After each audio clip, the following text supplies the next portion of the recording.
The roar of the private jet engine drowned out the mating vows. I stood there, my ceremonial silk dress flapping in the artificial gale, my hand frozen in Jonathan's grip. The sleek black door hissed open, and the stairs descended onto our sacred ground. And then he stepped out. Joshua. His gaze, a storm of gold and fury, locked onto mine across the ruined ceremony. The entire pack held its breath. He shouldn't be here. He couldn't be here, not after what I did. His voice, amplified by alpha command and raw power, shattered the silence. My name wasn't a greeting, it was a verdict. What have I done? But I'm getting ahead of myself. It didn't start with blood. It started with, where are you watching this drama unfold from? Don't miss a single chapter of the fallout. Subscribe and like to join the pack. The scent of cheap beer and wolf sweat was a physical slap as I shoved through the crowd at the howl. My target was clear. The Omega, James, cowering by the pool table as Skylar's laughter, sharp and cruel, cut through the music. My best friend had her claws out tonight, her blonde hair a perfect sheet of malice as she loomed over him. I didn't need to hear the words. The humiliation rolling off James in sickly waves was enough. "Problem, Sky?" I asked, my voice slicing through the din. The crowd parted. They always did for me. Skylar turned, a predator's grin on her lips. Just reminding this one of his place. He spilled my drink. James's eyes, wide and terrified, flicked to me. "It was an accident, Nina. I'm sorry, I'll get you another." "I don't want another," Skylar purred. "I want you to lick it up." A hot, familiar arrogance surged in my chest. This was our territory, our rules. Omegas were meant to be seen, not heard, and certainly not to inconvenience us. I stepped forward, the sea of bodies pressing back to give me room. "You heard her," I said, the command in my tone making James flinch. "Clean it up." A murmur went through the pack betas and gammas around us. This was entertainment. James trembled, his shoulders hunched. The submissive posture should have satisfied me. It usually did. But tonight, something about his silent shame, the way his jaw clenched for a fraction of a second before going slack, sparked a darker fire in my gut. He was resisting. In his mind, he was resisting me. Without thinking, driven by pure instinct to dominate that flicker of defiance, my hand shot out. The crack of my palm against his cheek was louder than the music. His head snapped to the side. "Know your place," I hissed, the words tasting like ash and power.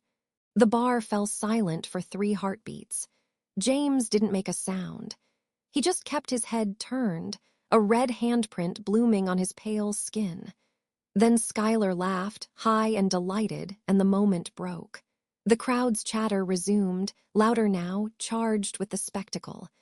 I turned, my blood singing with the rush of asserted dominance, and walked away, Skylar linking her arm with mine. "That's my girl," she whispered. "Put him right down." I should have felt victorious. I was Nina of the Silvermane pack, daughter of the Beta, feared and respected. But as I reached for my drink, the ghost of the impact tingled in my palm. I shook it off. He was an Omega. It was nothing. That's when the air changed. It wasn't a scent first. It was a pressure, a sudden, dense gravity that made the hair on my arms stand up. The background noise of the bar seemed to dull, pushed back by an invisible force. Every wolf in the place stiffened, their conversations dying mid-sentence. My own breath hitched in my chest. Alpha. He entered the howl not like a patron, but like a sovereign surveying a suddenly insufficient kingdom. He was tall, broad-shouldered, and moved with a lethal grace that made the crowded room feel cavernous. Dark hair, eyes the color of aged amber. He wore simple, dark clothes that did nothing to hide the raw power coiled beneath them. This was no pack alpha from our region. I knew them all. This was something else. His gaze swept the room, dismissive, until it landed on our little group by the bar. On me, it stopped. The intensity of it was a physical weight, pinning me to the spot. It wasn't admiration. It wasn't curiosity. It was a cold, assessing scrutiny that saw past my designer clothes and my arrogant posture, and it found me wanting. Skylar sucked in a breath beside me. "Who in the moon's name is that?" I couldn't answer. My wolf, usually so bold and snarling inside me, had gone utterly still. Submissive, it was a terrifying, foreign feeling. He began to walk toward us. The crowd melted out of his path, heads bowing instinctively. My heart hammered against my ribs. He stopped a few feet away, his presence sucking all the oxygen from the space between us. Up close, he was even more formidable. A faint, exotic scent of pine and cold night air clung to him. His eyes flicked past me, to where James still stood by the pool table, a silent, stinging testament to my actions. Then those golden eyes returned to mine. His voice was low, a rumble that vibrated in my bones. "Interesting pack hierarchy you have here," he said. His tone was neutral, but the judgment in his eyes was absolute. "Where I come from, strength isn't proven by preying on the weakest." The insult, delivered so calmly, was a slap far worse than the one I'd given. Heat flooded my cheeks. Arrogance, my old shield, flared. "Where you come from clearly isn't here," I retorted, lifting my chin. "We handle our own." A faint, dangerous smile touched his lips. It didn't reach his eyes. "I can see that." He extended a hand, not to me, but toward James, who was watching, stunned. A simple, acknowledging nod. Then he looked back at me, and his gaze held a promise of a storm. "Joshua Blackwood, remember the name." He turned and walked away, leaving a bar full of stunned silence, and my world tilted off its axis. The encounter lasted less than a minute, but it felt like an era had ended. Skylar finally found her voice. "What a presumptuous, gorgeous bastard. Who does he think he is?" I didn't answer. I was staring at the exit, my cheek still burning with a phantom echo of his words, my palm still remembering the sting of James's face. Joshua Blackwood. The name was a brand. And I had a terrible, sinking feeling I hadn't seen the last of him. The echo of his name, Joshua Blackwood, was a cold stone in my gut, a dissonant drumbeat under the pack's forced revelry. For 3 days, it was all I could hear. The howl felt different now, the laughter too sharp, the dominance displays suddenly hollow.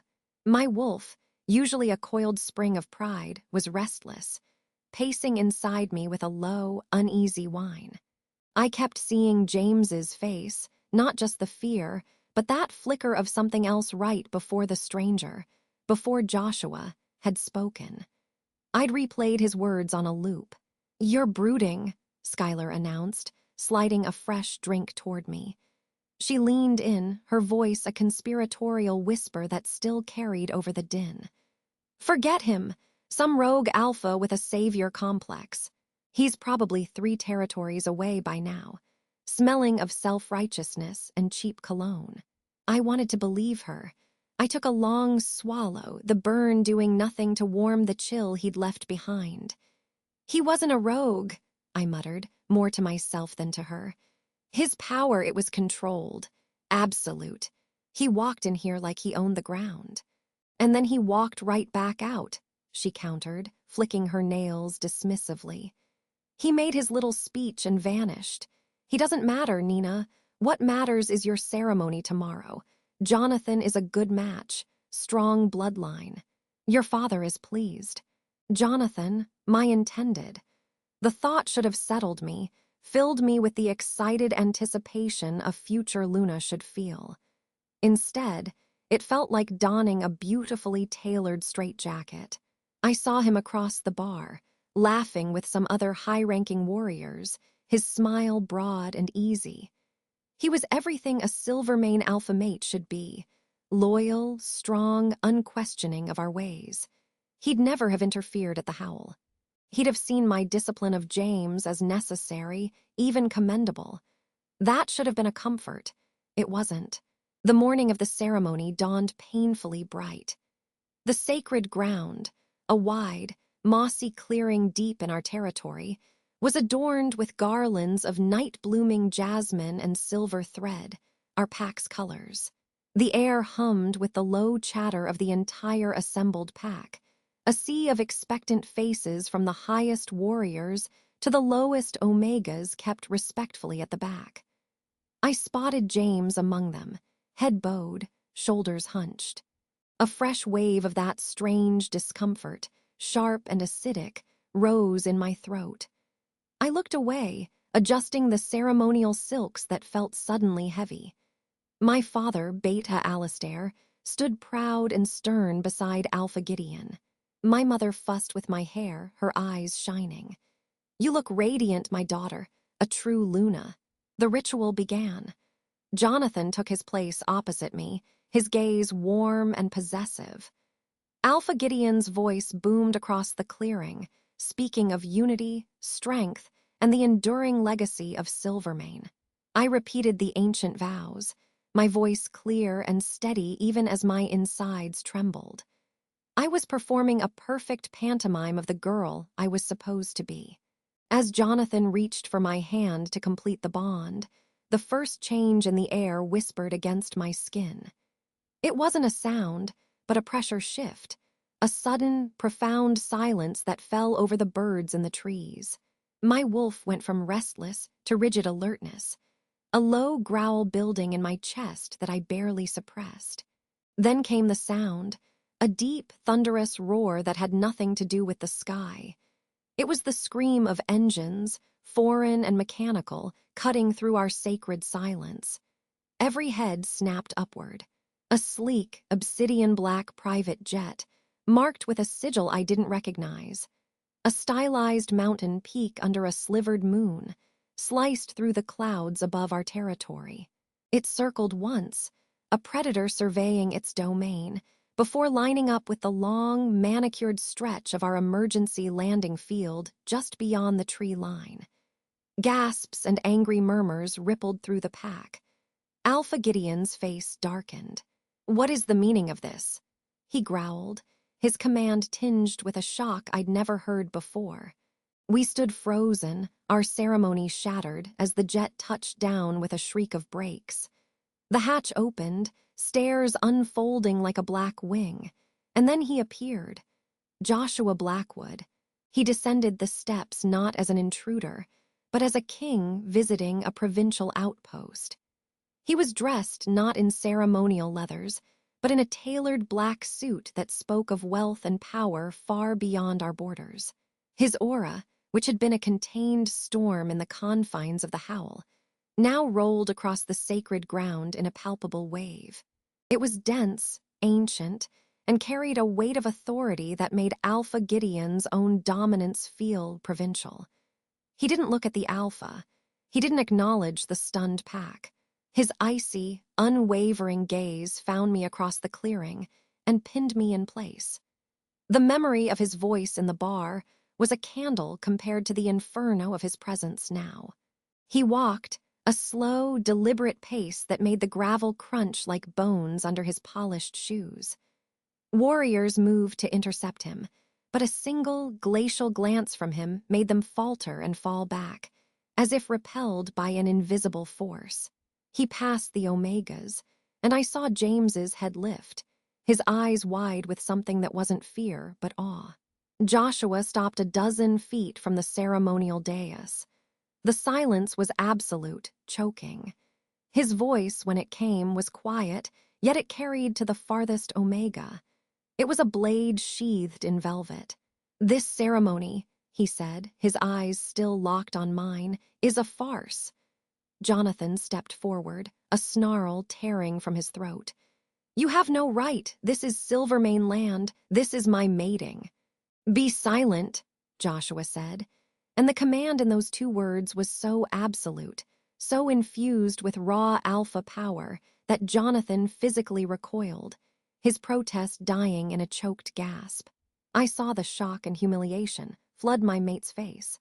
Finally, Joshua shifted his gaze to Alpha Gideon. "Alpha Gideon, I am Joshua Blackwood, Alpha of the Blackwood Peak Pack. A fresh wave of whispers erupted. Blackwood Peak. A name from legends, a pack thought to be isolationist and mythically powerful. I am here, Joshua continued, to invoke the right of challenge, not for territory. He turned his head slowly back to me. The world narrowed to the space between us. The clearing erupted into shouts of outrage. My father surged forward, his face a mask of fury. But Alpha Gideon, pale and grim, raised a hand, silencing the pack. He looked from Joshua's impassive face to mine, his expression one of dawning, horrified comprehension. He knew. He'd heard about the howl. Joshua took one more step forward, his voice dropping, meant for me and the alphas alone, yet every wolf heard it. The female, Nina, publicly brutalized a pack omega to feed her own arrogance. She believes strength is a cudgel for the weak. A Blackwood does not mate with a wolf who has no understanding of true strength. He looked directly at me, and for the first time I saw something beyond the ice in his eyes, a dark, smoldering intent that stole the breath from my lungs. The challenge is to the Silvermane Alpha, he declared, his voice rising again to fill the clearing. Defend your pack's honor and the worth of your chosen Luna, or concede her failure. His gaze swept back to me, final and devastating. And her. Subscribe for more twists in this tale of power and consequence. What do you think Joshua's true endgame is? Comment your theories below. His words hung in the sacred air, a challenge that felt less like a declaration of war and more like a death sentence for my old life. Joshua Blackwood's gaze was a physical weight, pinning me to the mossy ground. My wolf, which had been snarling in defiance, whimpered and cowered deep within my soul. The silence that followed was absolute, broken only by the distant, fading whine of his jet's engines. Every eye in the Silvermane pack swiveled from the myth-made flesh Alpha to our own. Alpha Gideon's face was a mask of pale, grim fury. I saw the exact moment his mind connected the dots. The incident at the howl, my arrogant retelling of it, and this cataclysmic consequence now standing in our midst. My father, Beta Alistair, stepped forward, his protective rage a familiar scent. This is an outrage. You trespass on sacred ground, interrupt a blessed union. I see no blessing here, Joshua interrupted, his voice calm yet cutting through my father's bluster like a blade. I see a political transaction. I see a pack that allows its future Luna to publicly brutalize its weakest members for sport. He didn't even look at my father. His eyes remained on Gideon. Do you accept the right of challenge, Alpha Gideon? Jonathan, my almost mate, finally found his voice, a low growl building in his chest. He moved to stand in front of me, a traditional, possessive gesture that now felt absurdly feeble. She is mine to protect. Joshua's lip curled. You had your chance 3 nights ago at a bar called The Howl. You were not there. I was. I saw what she is, and I am here now. His gaze slid past Jonathan to me, dismissing him entirely. Well, Alpha. Gideon's shoulders were rigid. The right of challenge was an ancient, seldom used law, but it was binding. To refuse was to admit cowardice and dishonor. To accept was to risk everything. His eyes met mine, and in them I saw not paternal disappointment, but a cold, horrifying calculation. The safety of the pack versus the pride of one member. The challenge is recognized, Gideon said, the words ripped from him. A collective gasp swept the clearing. The terms, a duel of dominance, Joshua stated, as if ordering a drink. Your best warrior against me. If I win, the female Nina leaves with me. Her fate is mine to decide, as forfeit for the dishonor she has brought upon herself, and by extension, any pack that would claim her. If you win, I will submit my pack to yours and offer reparations for the disruption. The offer was ludicrous, the stakes impossibly skewed in his favor. He was betting his entire legendary pack against me. I wasn't a person in this equation. I was a symbol of corruption to be confiscated and punished. No, the word tore from my throat before I could stop it. All eyes shot to me. My mother's hand flew to her mouth.